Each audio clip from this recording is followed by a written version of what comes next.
todas y a todos. El día de hoy analizaremos una sentencia emblemática del Tribunal Constitucional en el ámbito del derecho de las mujeres a una vida libre de violencia sexual, concretamente en relación con el acceso a la justicia de mujeres víctimas de violencia sexual. Bienvenidas y bienvenidos a su programa Rikchari Warmi.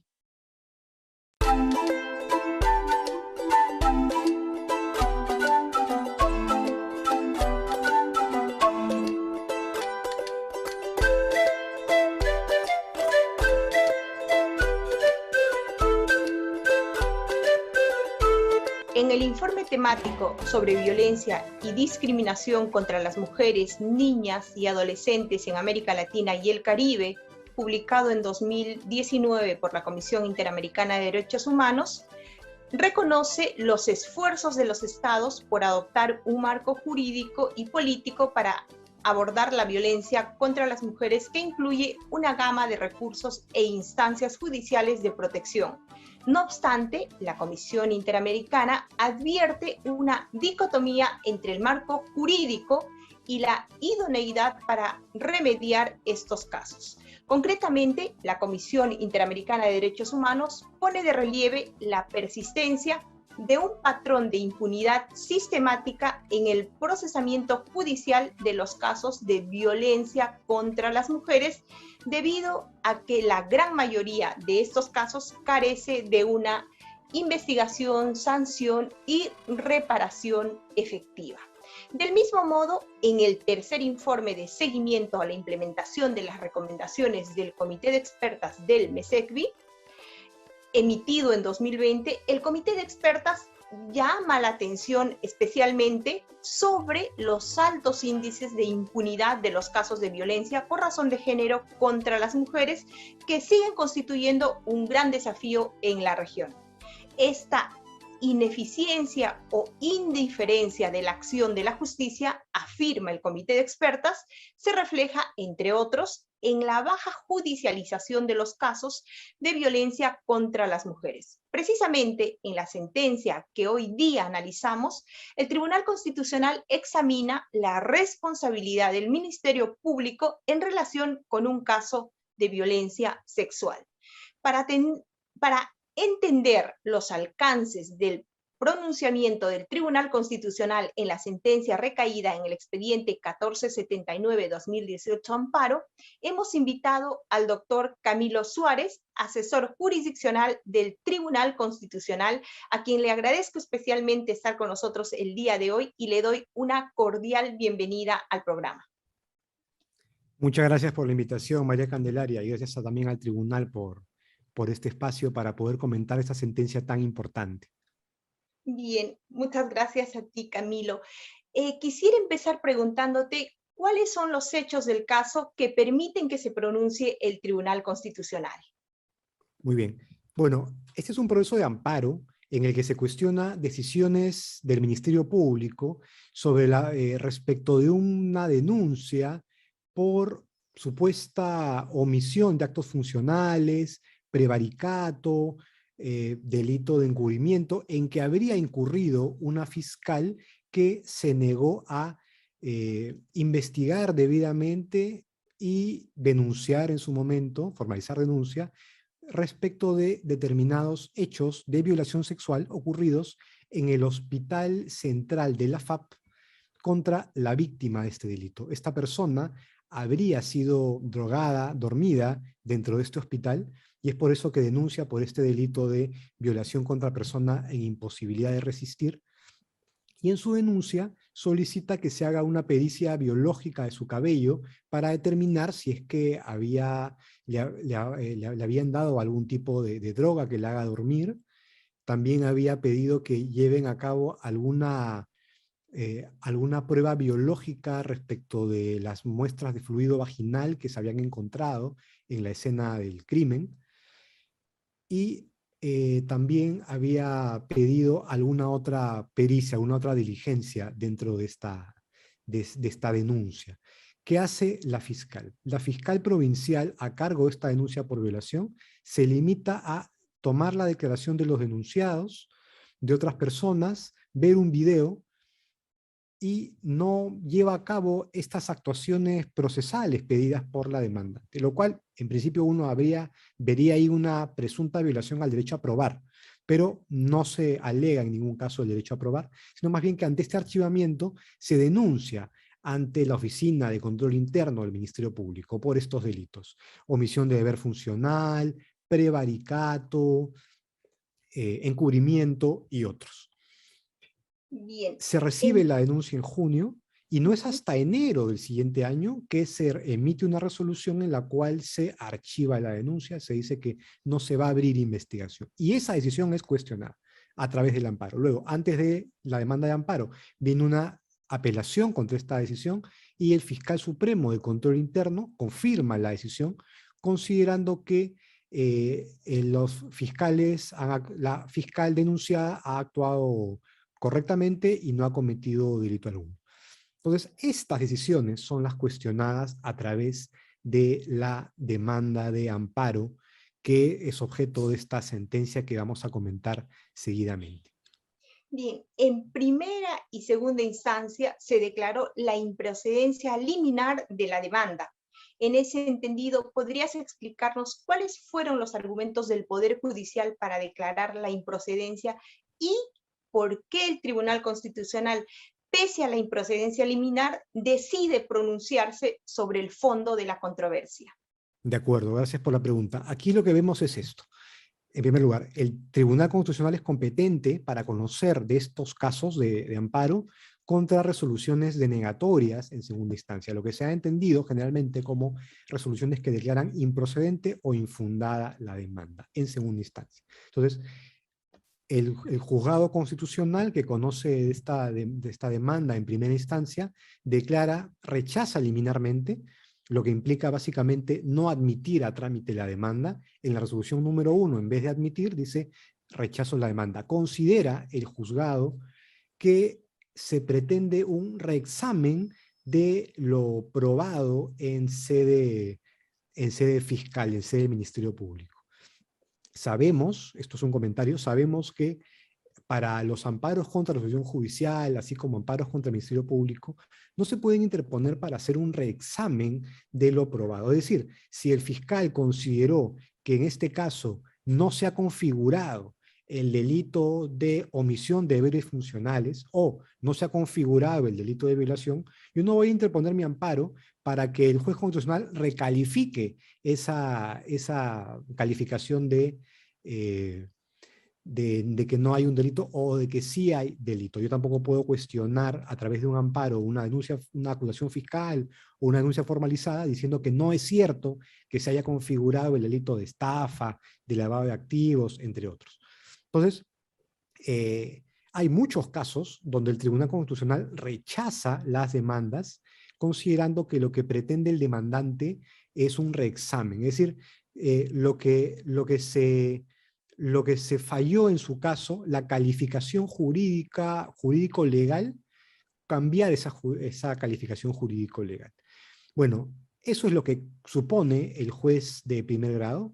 Yo discrepo, el tribunal también discrepa, no ha entendido el Tribunal Constitucional que sea un caso de reexamen probatorio, más bien lo que se cuestionaba era la motivación, que es una cosa distinta. Yo puedo cuestionar que la resolución del fiscal o la resolución judicial no ha sido debidamente motivada, que no ha dado las razones adecuadas. Y esa es la forma como se ha interpuesto esta demanda. Se alega que no se han dado las razones adecuadas que justifiquen debidamente la decisión del fiscal. Y es por eso que la decisión del juez de primer grado es errada, tal como lo hizo el tribunal, y yo concuerdo con eso. Y es más, la propia segunda instancia tampoco concuerda con el juez de primera instancia. ¿Por qué? Porque confirma el rechazo liminar, pero no porque esto sea un reexamen, que no lo es, sino más bien considerando que sí ha habido una debida motivación por parte de los fiscales emplazados. Ahora bien, cuando hay este indebido rechazo liminar, ¿qué puede hacer el Tribunal Constitucional? El propio Código Procesal Constitucional lo habilita a anular lo actuado. ¿Para qué? Para que se admita trámite la demanda y que pueda llevarse a cabo el proceso de amparo que nunca pudo haber iniciado. Pero eso en realidad es excepcional. La regla es favorecer el proceso, poder terminar, seguir con el proceso y dar una respuesta definitiva. Por eso es que en aquellos casos donde no se haya violado el derecho de defensa, que es este caso, el tribunal señala que, que la parte demandada ha tomado conocimiento, ya que la resolución de segundo grado ha sido notificada, ha tomado conocimiento el procurador del Ministerio Público y también la fiscal emplazada, de manera tal que se advierte que no hay una violación de derecho de defensa y además el tribunal entiende que en el caso se cuenta con todos los elementos para resolver el caso, de manera tal que, como la mayoría de casos de estos, el tribunal, en la mayoría de casos en donde el rechazo liminar es indebido, en lugar de anular lo actuado, que sería alargar el proceso indebidamente, decide resolver de una vez el proceso, por dos razones principales. No las únicas, pero las principales. No se afecta el derecho de defensa y, en segundo lugar, se tienen los elementos para resolver el caso. Bien, en síntesis, concretamente, ¿cuál es la controversia del caso de autos? La controversia del caso consiste básicamente en debida motivación. Esa es la controversia. Que no se han señalado las razones, que no se ha justificado suficientemente la decisión por la cual no se abre investigación por estos delitos que se ha anunciado a la fiscal que en su momento archivó la denuncia por violación. Concretamente, ese es el núcleo del La caso. controversia. Bien, ¿cuáles son los argumentos para declarar fundada la demanda? Es decir, ¿por qué, a juicio del Tribunal Constitucional, los fiscales de la Oficina Desconcentrada de Control Interno de Lima y de la Fiscalía Suprema de Control Interno, que conocieron la denuncia interpuesta por la demandante, no habrían cumplido con el deber constitucional, como acabas de señalar, y legal, de motivar debidamente sus respectivas disposiciones? El tribunal hace una interpretación sistemática referida a la Ley Orgánica del Ministerio Público, cita concretamente el artículo 94 y señala que para conocer de un caso por delito de omisión de funciones, el tribunal se refiere muy concretamente al delito de omisión de funciones, aunque en realidad es sobre la base de varios delitos esta denuncia. Para conocer una denuncia sobre la base de este delito, respecto de este delito, tiene que, en primer lugar, señalar cuál es el acto que debió haber llevado a cabo el fiscal. Y en segundo lugar, señalar si es que llevó a cabo o no estos actos para poder rechazar esta denuncia, para poder archivarla. Esta motivación es aplicable tanto a si después de una investigación archiva o en caso también de que se niegue a abrir una investigación. Pero en ambos casos, esta obligación de motivar la resolución, que en principio es aplicable por la propia Constitución a los jueces, pero que también jurisprudencialmente se ha entendido que el Ministerio Público está, debe ser respetuoso del debido proceso y por extensión de la debida motivación, es que se entiende que el fiscal tiene que dar las razones por las cuales toma una determinada decisión. Entonces, y concretamente, respecto al caso del delito de omisión de deberes funcionales, lo relevante es determinar cuáles son esos deberes funcionales y señalar si se han llevado a cabo o no, si se han realmente cumplido. Eso es básicamente lo que tiene que hacer un fiscal para decidir si abre una investigación o rechaza la apertura de una investigación por estos delitos. Bien, finalmente, ¿podrías precisarnos cuáles son los efectos de la sentencia dispuestos por el Tribunal Constitucional? Sí, y aquí vino algo bastante interesante. El efecto, bueno, es una sentencia fundada, se ordena, se dispone la nulidad de las dos resoluciones referidas a la no apertura de investigación en sede de control interno del Ministerio Público, que son los competentes para esto, para los delitos cometidos por los fiscales, pero al mismo tiempo se ordena la nulidad de la decisión fiscal de no abrir, o mejor dicho, de archivar la investigación por delito de violación, lo cual a mí me llama la atención. Es interesante porque finalmente se da una mejor tutela a la demandante, a la presunta víctima de este delito, pero al mismo tiempo no veo en la resolución, en la sentencia, ni un solo párrafo en el cual se critique esta decisión de la fiscal que vio el tema de la violación. Claro, porque la demanda de amparo y el recurso de agravio y la apelación eran respecto del trámite fiscal en sede de control interno, por los delitos cometidos por la primera fiscal.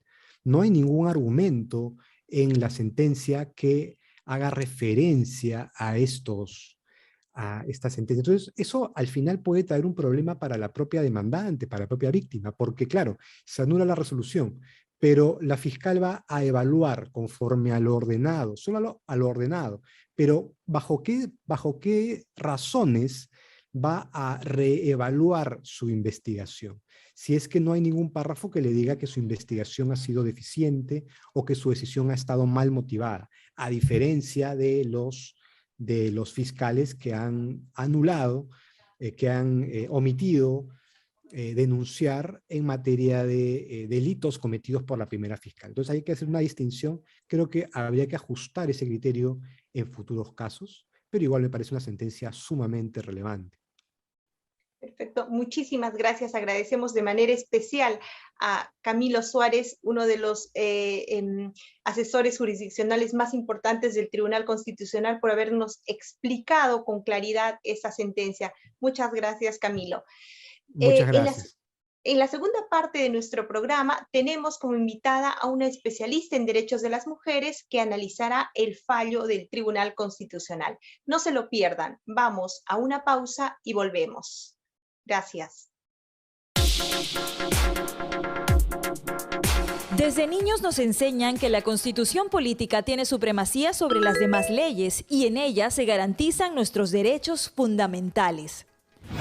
En Perú, cuando alguno de esos derechos es vulnerado, podemos presentar ante el Poder Judicial varios tipos de procesos. Proceso de habeas corpus, cuando algo o alguien atenta contra la libertad personal. Proceso de habeas data, que nos garantiza acceder a información pública, conocer, actualizar, incluir y suprimir o rectificar la información referida a la persona que se encuentre almacenada o registrada en archivos, bancos de datos o registros de entidades públicas o de instituciones privadas que brinden servicio o acceso a terceros. Proceso de amparo, cuando un hecho u omisión atenta contra cualquier otro derecho constitucional no protegido por el habeas corpus o el habeas data.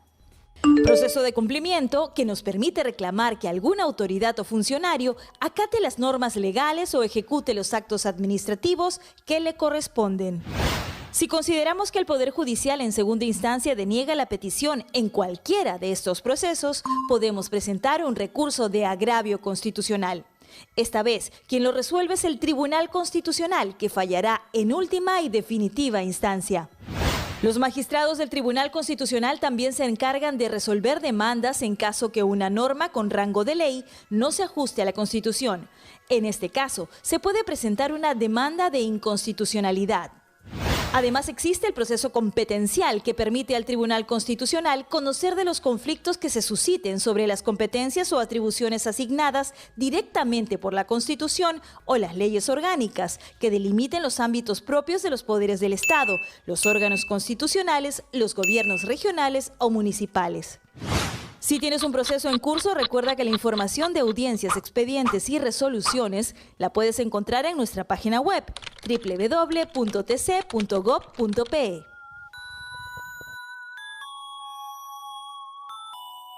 Como había anunciado, en esta segunda parte del programa hemos invitado a la doctora Natalia Alonso Andrade, especialista en derechos de la mujer, a quien le doy una especial bienvenida y le agradezco mucho por estar en el programa hoy día. Buenas tardes, Natalia. Buenas tardes, Candelaria. Muchas gracias por la invitación.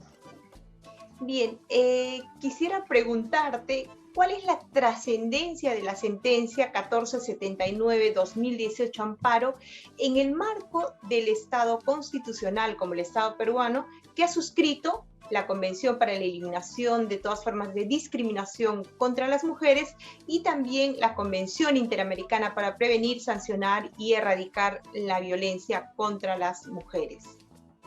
Gracias. Bueno, en principio, considerando que de acuerdo a la encuesta ENDES del 2019, el 80.9% de adolescentes en el Perú manifestaron que alguna vez fueron víctimas de violencia psicológica, física o sexual, esta sentencia constituye un paso importante en la protección de los derechos de las mujeres, pues incorpora en sus fundamentos la necesidad de una perspectiva de género en la administración de justicia, dando cumplimiento a las convenciones internacionales ratificadas por el Perú en esta materia, como por ejemplo la CEDAW, que incorpora el concepto de discriminación contra la mujer por razón de género, y la Convención Belén do Pará, la cual establece que el derecho de toda mujer a una vida libre de violencia incluye también el derecho a ser libre de toda forma de discriminación. A su vez, estas convenciones señalan obligaciones para los estados de adoptar medidas que permitan respuestas efectivas frente a los casos de violencia de género. Entonces, esta sentencia incorpora estándares internacionales para el abordaje de los casos de violencia, por ejemplo, como los de violencia sexual, concretando de esta manera el principio derecho de igualdad y no discriminación por razón de género. Bien, ¿cuál es la importancia de incorporar la perspectiva de género en la motivación de las resoluciones judiciales y fiscales? Sí, en cuanto a la motivación, hay que tener en cuenta, en principio, que el Tribunal Constitucional, en jurisprudencia reiterada y uniforme, ha precisado que el derecho a la debida motivación se vulnera cuando la motivación es solo aparente y no se dan razones mínimas de hecho o de derecho que sustenten las decisiones judiciales o fiscales. En ese sentido, la incorporación de la perspectiva de igualdad de género exige a los operadores jurídicos que en sus razonamientos identifiquen las situaciones de poder, de subordinación, desigualdad o discriminación que luego dan pie a conductas violentas que vulneran la dignidad, la libertad y la igualdad material de las mujeres, además de otros derechos como la vida, la integridad y la salud, por ejemplo, en los casos de feminicidio o de agresión sexual, como en el caso que aborda el Tribunal Constitucional. Bien, esta sentencia ha sido muy bien recibida por las instituciones que defienden los derechos de las mujeres, porque señalan que responde de alguna manera a las dificultades que las mujeres enfrentan para acceder a la justicia. En ese sentido, ¿qué dificultades enfrentan las mujeres para acceder a la justicia en casos de violencia sexual, fundamentalmente en el Perú? Sí, mira, en principio el acceso a la justicia para las mujeres enfrenta múltiples retos, entre ellos las barreras lingüísticas y las barreras económicas, y esto afecta sobre todo a mujeres indígenas en zonas rurales, periurbanas, y que están en condición de pobreza. Además, en específico, en los casos de violencia sexual, se observan, en primer lugar, demoras injustificadas en las investigaciones o en tomar las pruebas después de las agresiones. También se observa que se prioriza la prueba física frente a la declaración de las víctimas. Y por otro lado, que habiéndose dispuesto la actuación de pruebas, pericias o exámenes médico-legales, se hace un inadecuado tratamiento o evaluación de estas para esclarecer los hechos.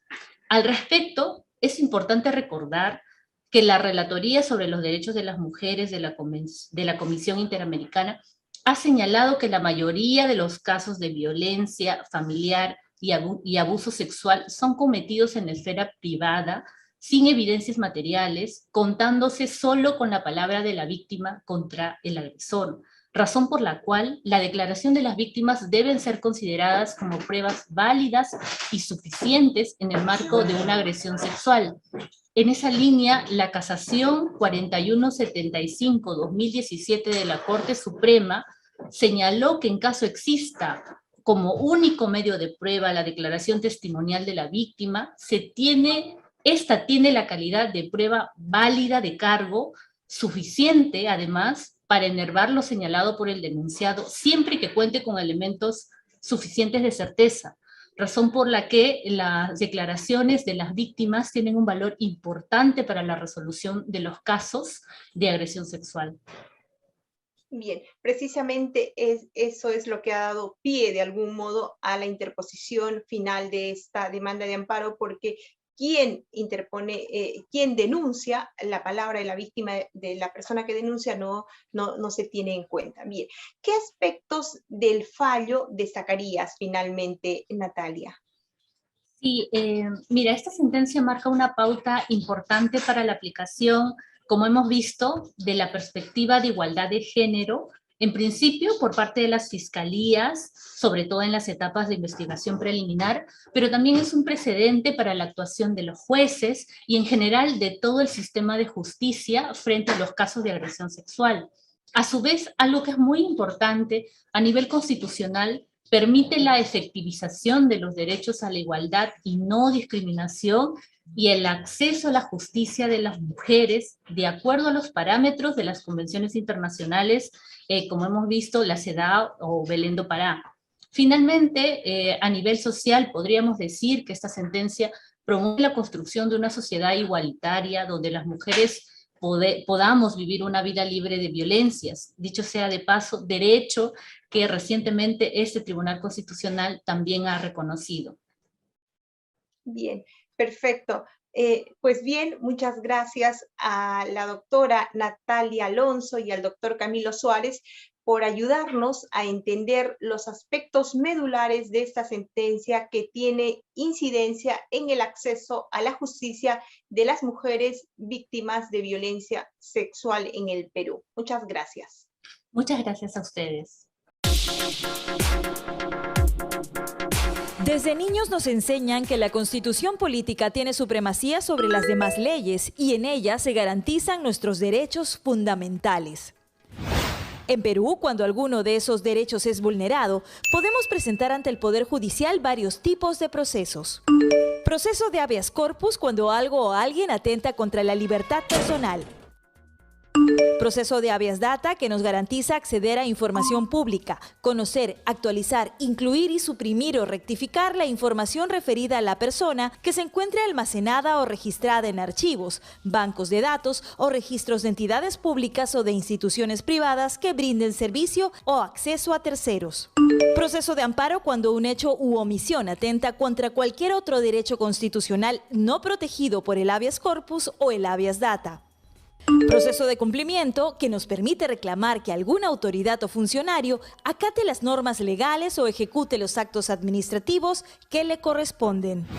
Si consideramos que el Poder Judicial en segunda instancia deniega la petición en cualquiera de estos procesos, podemos presentar un recurso. Además, existe el proceso competencial que permite al Tribunal Constitucional conocer de los conflictos que se susciten sobre las competencias o atribuciones asignadas directamente por la Constitución o las leyes orgánicas que delimiten los ámbitos propios de los poderes del Estado, los órganos constitucionales, los gobiernos regionales o municipales. Si tienes un proceso en curso, recuerda que la información de audiencias, expedientes y resoluciones la puedes encontrar en nuestra página web www.tc.gov.pe.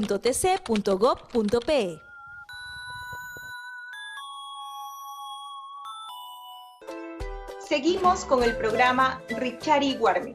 La sentencia que estamos analizando el día de hoy tiene incidencia directa en el derecho de acceso a la justicia de mujeres víctimas de violencia sexual. Como hemos podido advertir en esta sentencia, cuya ponente es la magistrada Ledesma Narváez, el Tribunal Constitucional enfatiza en la necesidad de incorporar la perspectiva de género en la administración de justicia. Señala asimismo que es tarea del sistema de administración de justicia en su conjunto la erradicación de la violencia contra las mujeres, tarea para la cual se debe incorporar la perspectiva de género en el ejercicio de la función judicial y fiscal. Yo les invito a leer la sentencia. Muchísimas gracias por su audiencia. Nos vemos en el próximo programa.